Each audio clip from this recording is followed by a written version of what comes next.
jumping right into this video. As you know, I hate YouTubers that ramble on.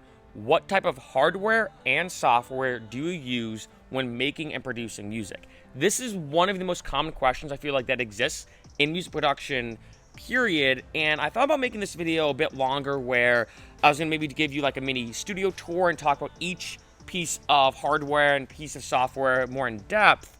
But I've had some people say, hey Mark, just tell me exactly what you use. Almost like bullet point list. What do you use to make music? That's all I want to hear. That's all I want to know. Let's get into it. So first off, starting with the hardware, I might as well say, this is a quick side note. In terms of my actual computer, I have a MacBook Pro. I used to produce on Windows, can never go back. I use a Mac. Guess that rhymed. I use a actual mouse with a mouse pad. I know some producers like using the trackpad like Skrillex. Can't do it. I love using the mouse. And then lastly, I have a cooling pad. Kind of random to say that, but out of anything that I've put into my computer in terms of an upgrade, whether it is a solid state hard drive or upgrading the RAM, the cooling pad has actually improved me being able to use more CPU and balance my CPU better than anything I've ever used. Might as well say that's a quick side note when it comes to my computing setup. Now going to my actual studio, I use the Rocket KRK6s in the Velodyne sub. Might as well say I have a link list below in the description if you want to check out all this stuff. Now when it comes to me traveling and sometimes even mixing, I then use the Focusrite Solo Compact and the Audio-Technica ATH M50X headphones. The Solo Compact is more of my interface. The Audio-Technica headphones obviously are my headphones. And as a side note, I've said this before in other videos, I actually mix and sometimes even produce music better with headphones than studio monitors. So if you're just getting started, I almost suggest to a lot of producers, just get a really good set of headphones before you start touching studio monitors, because although yes, there's a huge kind of stigma that's thrown around like, oh, you can't produce good music with headphones, you have to use monitors.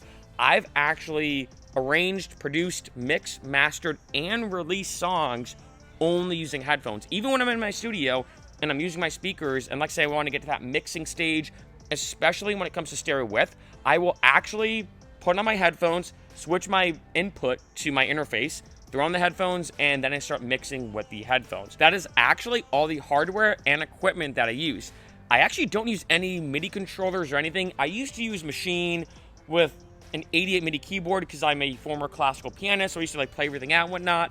But I found over time I was actually faster just using the keyboard on my computer as an Ableton keyboard. If you don't know how to do that, I have a link list below to a video that I did, super quick tutorial all about how to kind of transform your computer keyboard into a music, for the quotation marks, a music keyboard. Speaking of Ableton now, let's talk about the software that I use. So Ableton is my main DAW. In terms of other plugins that I use, there's a bunch of them.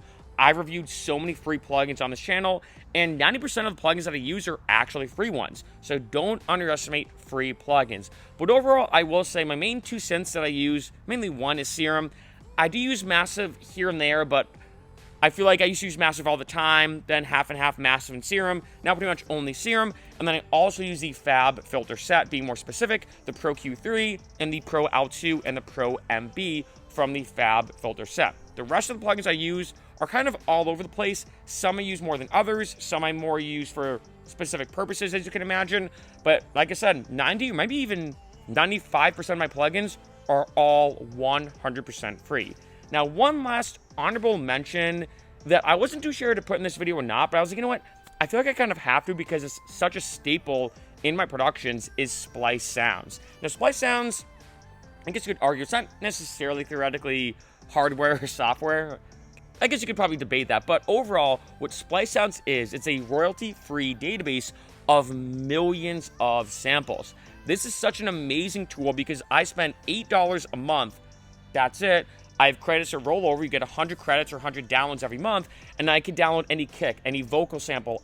If I need a rare instrument like a Birnbaum or a shamisen, I can quickly download that sample. I can organize samples by BPM, by key, by even genre now. I mean, it's crazy how powerful Splice Sounds is, and when a lot of people want to start producing, what I suggest, honestly, is start off with Ableton. I still think Ableton's the best, regardless of your genre.